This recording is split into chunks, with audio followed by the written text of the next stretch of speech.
Bismillahirrahmanirrahim. Assalamualaikum warahmatullahi wabarakatuh. Waalaikumsalam warahmatullahi wabarakatuh. Salin wa ala alihi wa sahbihi ajmain amma ba'du. Ayah Bunda, bagaimana kabarnya hari ini? Alhamdulillah baik Bu. Ya, semuanya dalam keadaan sehat ya. Alhamdulillah. Hari ini di hari ke-16 di bulan Ramadan kita bisa bertemu walaupun secara daring, bisa sedikit melepas rindu ya Bu ya, karena sudah hampir 2 bulan kita melaksanakan pembelajaran jarak jauh atau school from home. Sebelum saya lanjutkan Ibu, mohon maaf untuk semuanya, mohon mikrofonnya di-mute dulu agar suara dari narasumber nanti bisa terdengar dengan jelas. Oke, boleh di-mute dulu ya Bu ya suaranya ya Bu. Mikrofonnya di Gini deh, Papa. Oke, terima kasih yang sudah di-mute mikrofonnya. Saya lanjutkan ya Bu ya. Apa itu dulu fotoan? Ya, bisa di-mute dulu ya Bu mikrofonnya. Oke, saya lanjutkan. Saya di sini akan memandu acara parenting pada kesempatan pagi hari ini dengan tema strategi mempertahankan motivasi belajar anak selama school from home. Nah, saya yakin di sini banyak orang tua yang sudah sangat luar biasa mendampingi anaknya selama belajar di rumah, apalagi masih ada orang tua yang harus berangkat bekerja ke tempat kerjanya setiap hari. Tetapi anak-anak mungkin saat ini sudah mulai jenuh yang akibatnya tugas-tugas yang dari ibu bapak gurunya sudah tidak mau atau malah malas-malasan mengerjakannya. Yang akhirnya juga membuat orang tua kebingungan gimana sih biar anak tetap mau mengerjakan tugas atau belajar di rumah, gimana sih tips dan triknya agar anak tidak merasa jenuh dan terus-terusan belajar di rumah. Nah, pada kesempatan kali ini, narasumber kita siap untuk mendengarkan curhatan dari ayah dan bunda agar proses pembelajaran jarak jauh atau school from home ini bisa berjalan dengan baik tanpa membuat pening kepala ayah dan bunda. Ya, sebelum mendengarkan curhatan dari ayah dan bunda, di sesi pertama ini kita akan mendengarkan dahulu pemaparan dari narasumber mengenai strategi mempertahankan motivasi belajar anak selama school from home. Beliau adalah psikolog di Minsani yang biasanya mendengarkan curhatan dari siswa-siswi, putra-putri ayah dan bunda, dan menangani berbagai macam masalah psikologi, mulai dari gangguan belajar, kemandirian, sikap, dan lain-lain. Langsung saja kita sambut Ibu Sofia Eprinata, SPSI, MPSI, psikolog. Assalamualaikum Bu Sofi. Waalaikumsalam Bu Novi. Iya, gimana Bu Sofi hari ini kabarnya? Alhamdulillah sehat. Bu Novi sehat? Alhamdulillah. Sehat ya Bu. Bu, sudah siap ya untuk pemaparannya? Ya, sudah siap. Sudah siap, baik. Saya persilakan kepada Bu Sofi untuk memaparkan materinya. Mangga Bu Sofi. Iya. Assalamualaikum warahmatullahi wabarakatuh. Ibu bapak yang ada di rumah, kemudian Pak Afat sekaligus Ketua Yayasan, Bu Novi Kepala Sekolah Minsani, juga guru-guru Minsani. Semoga semuanya selalu diberikan kesehatan, kemudahan pada setiap aktivitasnya, juga kelancaran pada seluruh kegiatannya. Pasti kebayang banget ya Ibu Bapak udah mau masuk bulan kedua school from home. Keluhannya pasti banyak banget. Ada yang mulai nggak mau ngerjain, ada yang susah banget, bahkan sampai orang tua harus ngeluarin urat buat ngajak anak belajar. Kalau misalnya nggak kayak gitu biasanya nggak mau ngerjain. Nah, kesempatan kali ini kita akan membahas terkait dengan strategi apa saja sih yang bisa kita lakukan. Nah, kita masuk ke pembahasannya. Jadi sebelum kita masuk, kita akan samakan dulu frame berpikir kita, apa yang akan kita bahas pada hari ini. Yang pertama, kita akan bahas dulu terlebih dahulu, apa sih sebetulnya dampak psikologis COVID-19 ini. Nah, seperti kita tahu dampaknya banyak banget ya Bu, dari mulai pembatasan aktivitas, terus work from home, kemudian pada anak-anak school from home. Nah, kita akan bahas dulu dampak psikologisnya apa. Kemudian selanjutnya, karena ada pembatasan seperti yang tadi sudah dijelaskan, kita akan membahas sebetulnya apa saja sih hal-hal yang mendukung school from home ini. Jadi nanti kita akan pecah, kita akan diskusi apa saja yang mendukung school from home. Kemudian ketika school from home, pasti peran orang tua ini menjadi yang utama mendampingi anak belajar. Jadi selanjutnya kita akan membahas sebetulnya persiapan diri dan psikologis orang tua selama school from home itu apa saja sih yang harus disiapkan. Karena pada hakikatnya pendidikan itu harus berlangsung secara menyenangkan. Ketika kita sebagai orang tua dalam kondisi psikologis yang tidak baik-baik saja, maka hal tersebut secara tidak langsung akan berdampak ke psikologis anak. Nanti kita akan bahas. Kemudian selanjutnya kita akan membahas strategi apa saja yang bisa kita lakukan sebagai orang tua untuk mempertahankan motivasi belajar anak. Dan yang terakhir saya akan bahas sebetulnya untuk school from home ini harus ada kolaborasi kan antara orang tua dan juga guru di sekolah. Jadi akan saya bahas sebetulnya peran guru apa saja sih yang bisa dilakukan untuk mendukung motivasi belajar anak di rumah.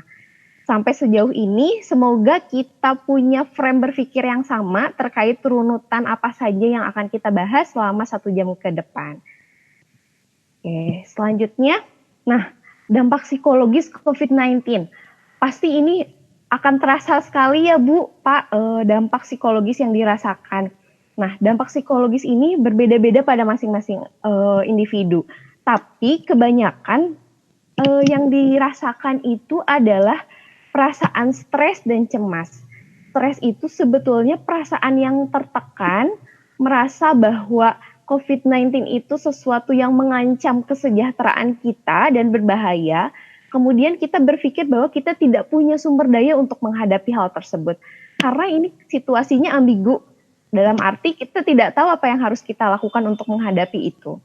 Nah, biasanya seperti apa sih responnya? Responnya dari mulai takut, terus sampai merasa tidak berdaya, clueless, nggak tahu mau ngapain, kemudian menolak mengerjakan tugas pekerjaan, kemudian tidak menjalankan protokol kesehatan. Ini kondisi yang paling parah. Jadi sampai yang sudah ya udahlah saya tidak mau melakukan protokol kesehatan seperti pakai masker, cuci tangan dan lain sebagainya.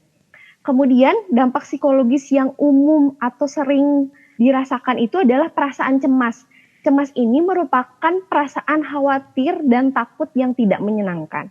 Biasanya terjadi ketika kita atau misalnya individu dihadapkan pada sesuatu hal yang tidak jelas, kemudian perubahan itu berlangsung secara mendadak, jadi kita akan merasa cemas. Sebetulnya perasaan cemas ini merupakan hal yang normal, dalam arti ini merupakan tanda bagi diri kita untuk menghadapi bahaya. Jadi kita mempersiapkan diri kita untuk menghadapi bahaya atau sesuatu yang tidak nyaman. Tapi ketika perasaan cemas itu pada akhirnya mengganggu kehidupan sehari-hari, mengganggu aktivitas kita, sampai mengganggu pola tidur, itu yang harus kita waspadai. Perilakunya seperti apa yang dirasakan? Biasanya merasa lemah, letih, lesu, tidak bertenaga, ada perasaan khawatir terpapar virus karena berbagai macam informasi yang kita terima bahwa virus itu ukurannya sangat kecil dan lain sebagainya. Kemudian khawatir juga, wah kalau misalnya saya sakit, saya nanti takut meninggal. Apa jangan-jangan saya terkena virus COVID-19 ya? Kemudian khawatir juga ketika kita sakit dijauhi oleh orang-orang. Karena sekarang orang-orang yang batuk aja atau demam atau flu aja bisa sampai dijauhi oleh orang-orang di sekitar. Atau bisa sampai mengganggu fungsional dalam arti betul-betul aktivitasnya tidak dilakukan, kemudian tidak melakukan pekerjaan, baik pekerjaan di kantor yang dibawa di rumah, atau pekerjaan rumah tangga, dan lain sebagainya. Nah, ini saya masukkan data penelitian. Penelitian ini dilakukan di bulan April kemarin oleh tim peneliti psikologi Unpad, oleh Bapak Aulia Iskandarsyah dan Pak Wisnu Yudiana. Jadi, di sini ada persepsi terhadap COVID-19 dan kondisi psikologis. Seperti kita lihat ya Bapak Ibu di poin yang kedua, yaitu perasaan cemas, ini merupakan proporsi yang cukup besar dirasakan oleh responden. Nah, responden ini sebanyak 3.800 dijaring secara online dengan rentang usia paling banyak yang mengisi kuesioner itu 12 sampai 81 tahun. Ternyata memang perasaan cemas itu merupakan perasaan atau kondisi psikologis yang betul-betul dominan dan hampir dirasakan oleh semua orang. Nah, kalau misalnya seperti itu, apa yang bisa kita lakukan? Yang pertama, kita bisa lakukan adalah filter informasi. pasti informasi yang masuk ke kita banyak sekali, dari mulai Facebook, Instagram, apalagi yang banyak di-share di grup WhatsApp. Nah, oleh karena itu cari informasi pada sumber yang terpercaya. Misalnya dari gugus tugas COVID-19 dari pemerintah, kemudian dari pemerintah Jawa Barat sendiri kita bisa akses, kemudian kita juga bisa batasi screen time. Batasi screen time ini dalam arti kita membatasi informasi-informasi atau misalnya yang masuk melalui gadget. Kemudian kita coba untuk tetap berpikir logis. Berpikir logis dalam arti semua yang terjadi pasti akan ada akhirnya. Jadi semua yang terjadi saat ini pasti akan ada waktunya untuk membaik. Jadi kita tetap berpikir logis karena itu hal yang mutlak kan kalau misalnya semua itu akan membaik dan akan berakhir. Kemudian tetap jaga kesehatan. Nah, jaga kesehatan ini, jaga pola makan. Biasanya ketika seseorang mengalami stres atau cemas, cenderung ada yang kurang nafsu makan, atau cenderung makannya nggak dijaga. Jadi lebih banyak makan, konsumsi yang tidak sehat, jadi akhirnya bisa mempengaruhi ke kondisi kesehatan. Kemudian tetap lakukan olahraga. Misalnya kalau kita tidak memungkinkan untuk keluar, bisa searching video-video di YouTube, misalnya teknik relaksasi atau pernafasan. Terus kemudian exercise yang bisa dilakukan di rumah dan lain sebagainya. Jaga juga pola tidur atau istirahat, karena ketika pola tidur berubah, dalam arti siang jadi tidur, kemudian malam jadi tidak tidur, biasanya hal tersebut akan memicu kecemasan. Karena ketika malam waktu tidur, kita cenderung akan lebih banyak memikirkan hal-hal yang tidak pasti, sehingga kecemasan kita akan semakin bertambah. Tetap jalani protokol kesehatan, cuci tangan, kemudian kalaupun memang kita harus bekerja keluar, sesampainya di rumah langsung mandi, langsung cuci bajunya, dan tetap jaga rutinitas. Kemudian membangun resiliensi. Resiliensi itu daya tahan kita menghadapi ancaman yang ada di lingkungan. Misalnya dengan cara seperti apa, lakukan hobi. Jadi kalau misalnya ibu bapak dulu pernah punya hobi, coba diingat-ingat lagi apa ya hobi yang masih bisa dilakukan di rumah, sehingga kita bisa meningkatkan resiliensi kita terhadap kondisi psikologis yang tidak nyaman. Kemudian bisa juga membuat jurnal atau misalnya buku diary. Atau misalnya kalau saya bikin kertas, jadi kemudian di kertas itu saya tulis setiap harinya hal apa saja yang saya syukuri di hari ini.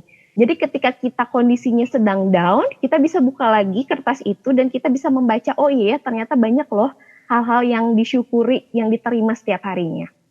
Kemudian tetap menjaga komunikasi, walaupun secara fisik mungkin kita tidak bisa dekat dengan saudara atau teman atau orang tua, tapi kita tetap menjaga komunikasi dengan menggunakan screen time.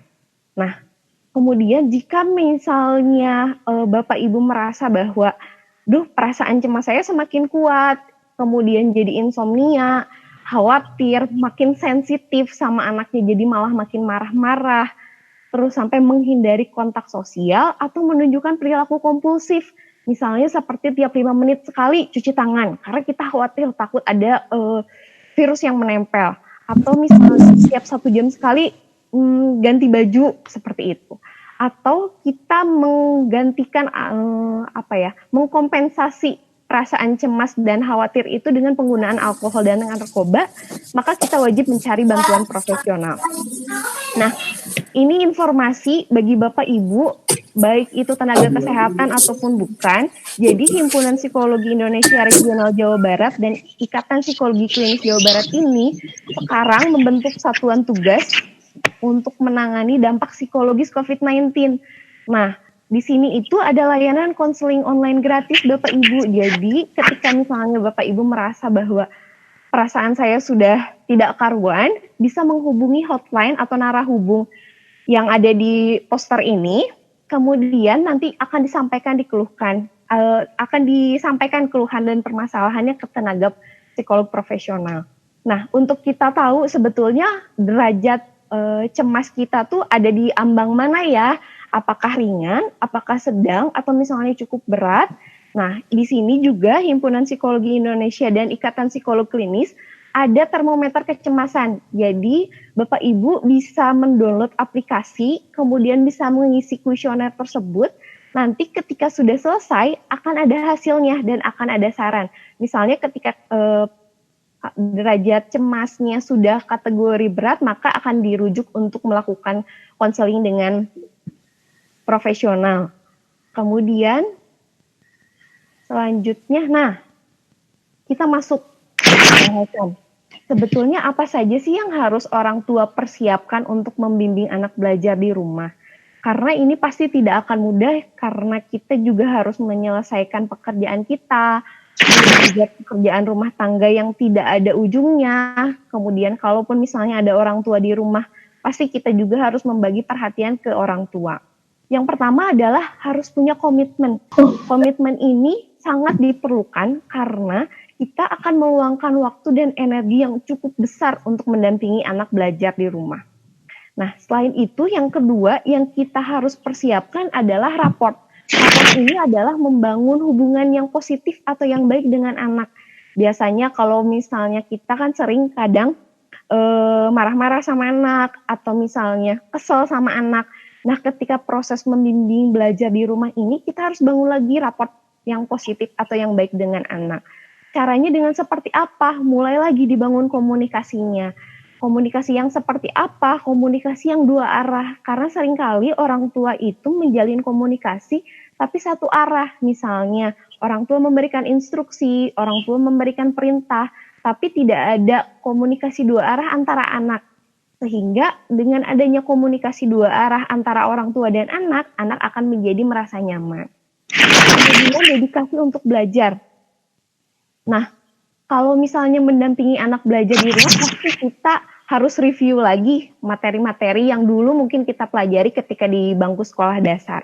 Nah, hal tersebut akhirnya mendorong diri kita sendiri agar mau belajar, karena tuntutannya kita harus belajar hal yang baru dan yang berbeda. Jadi harus direview lagi materi pelajaran sekarang sama dulu juga ada perbedaannya, jadi harus ada dorongan di dalam diri sendiri.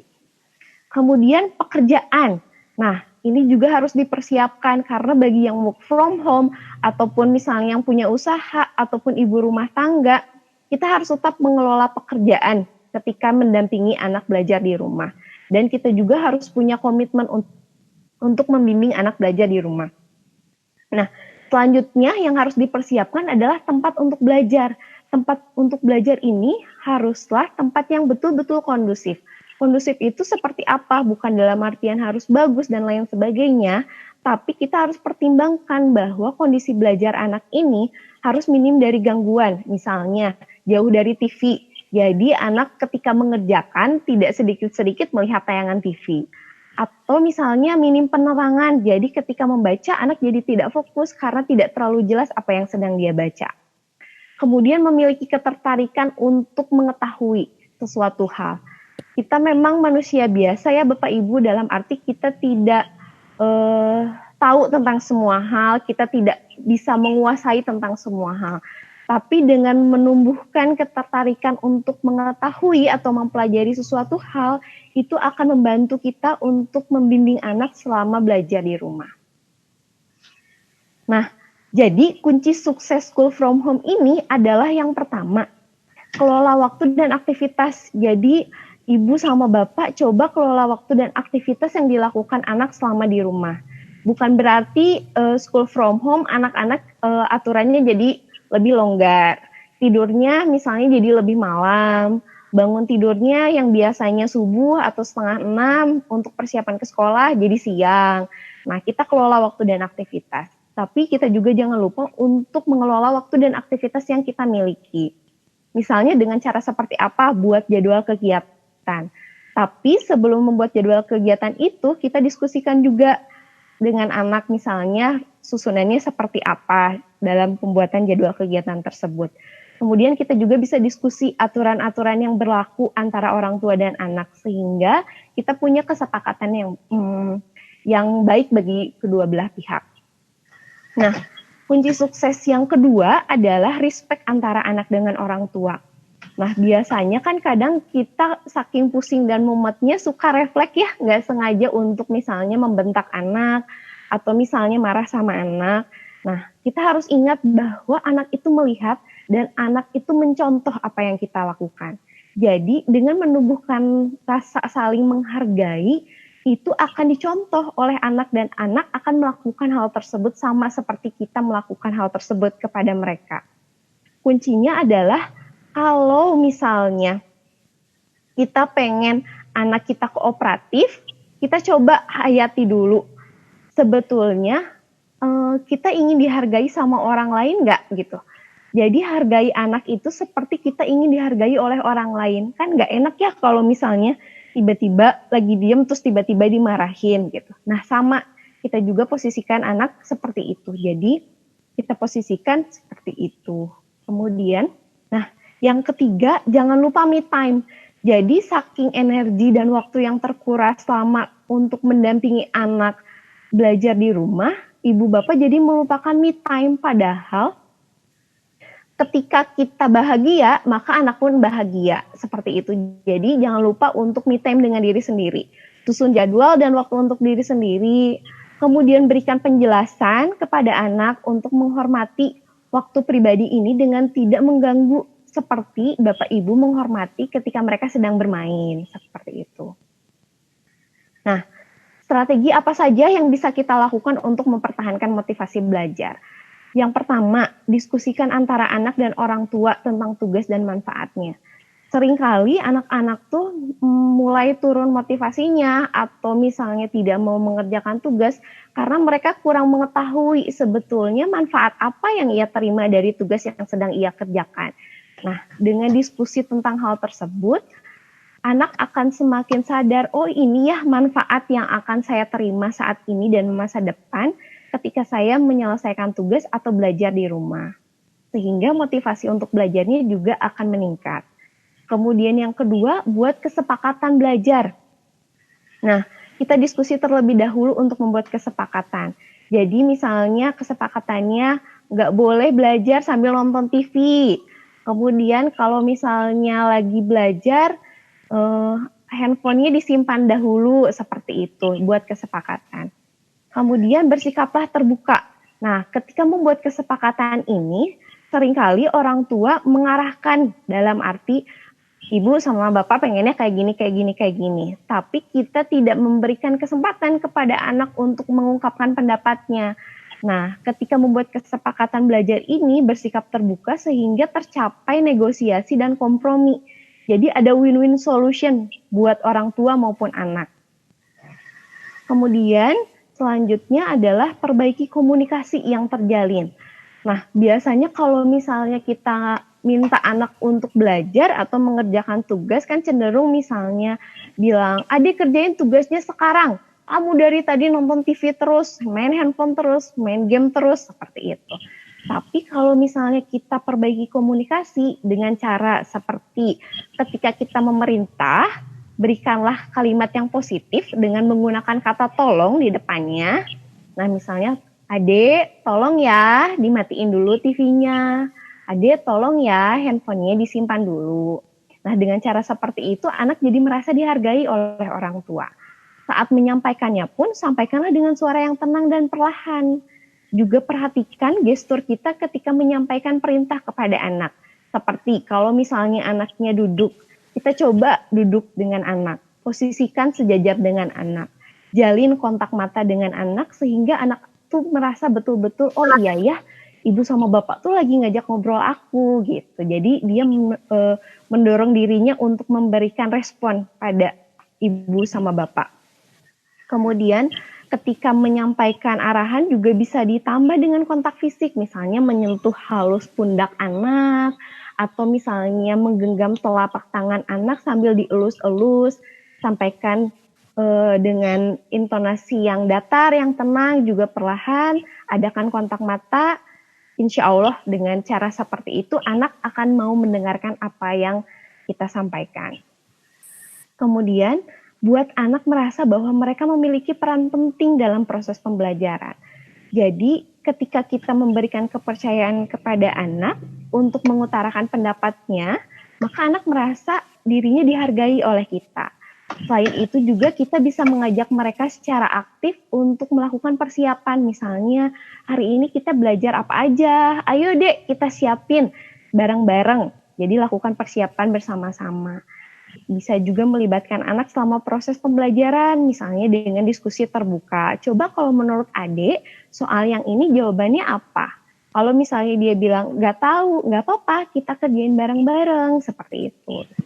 Nah, kalaupun misalnya dalam proses penyelesaian tugas atau belajarnya, hasilnya kurang sempurna, kita coba tetap hargai apa yang sudah ia lakukan, karena ia berusaha untuk menyelesaikan atau belajar.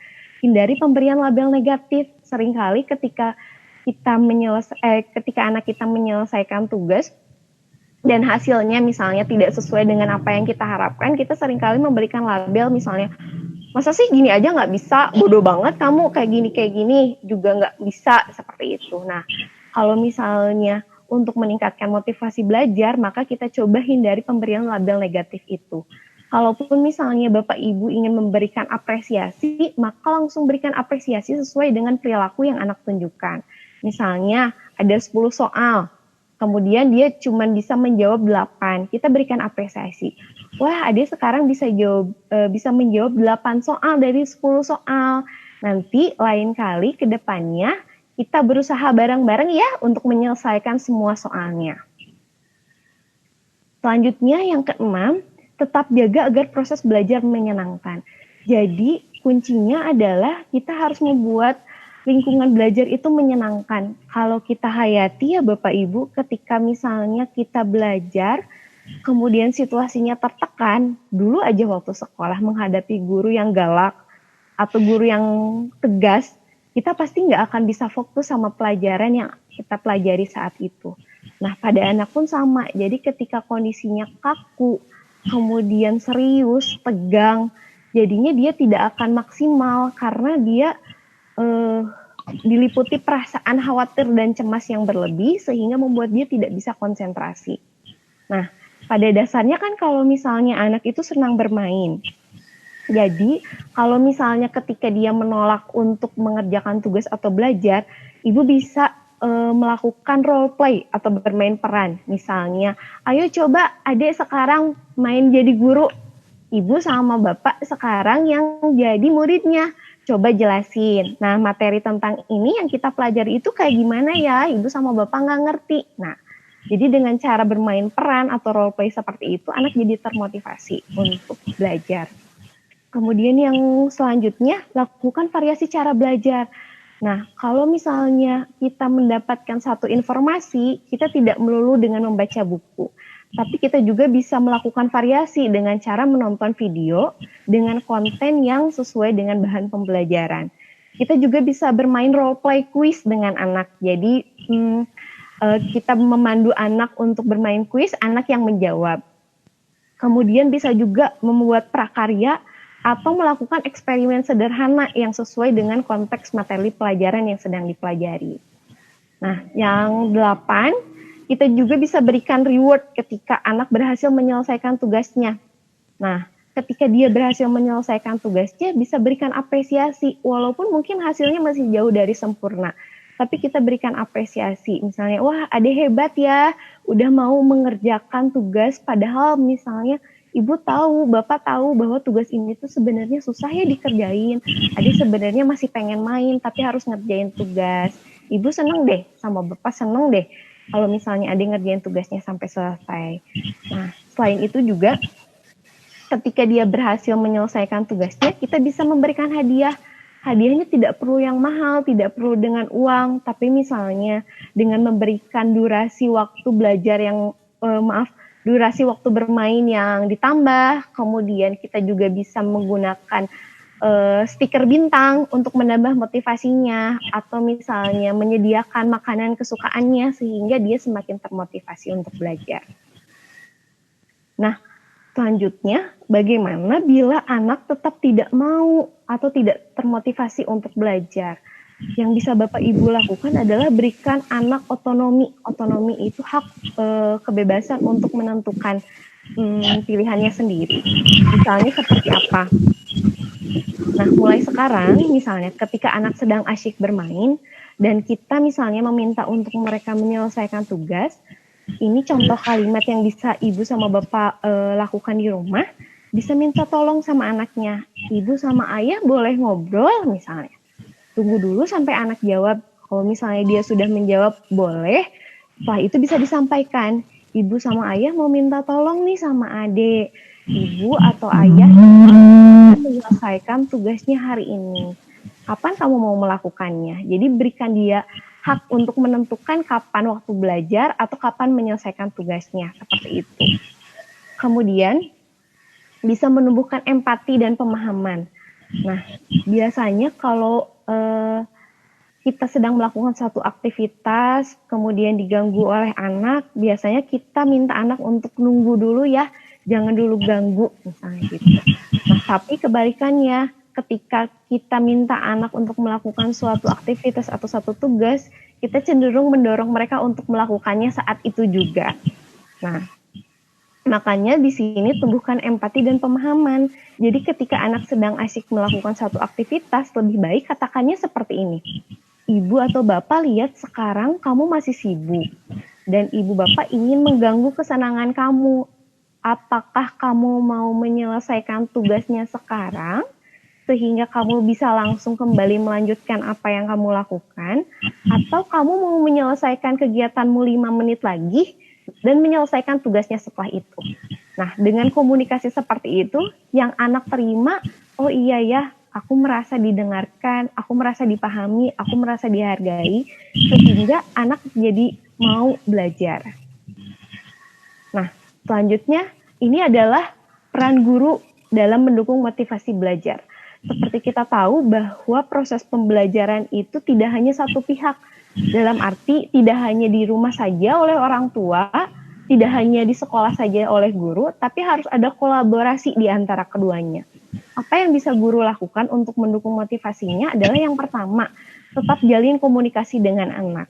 Jadi tetap berkomunikasi, tetap tanyakan kabar anak, bagaimana aktivitas di rumah, dan lain sebagainya. Kemudian kembangkan sikap hangat dan berikan dukungan emosi. Nah, seperti misalnya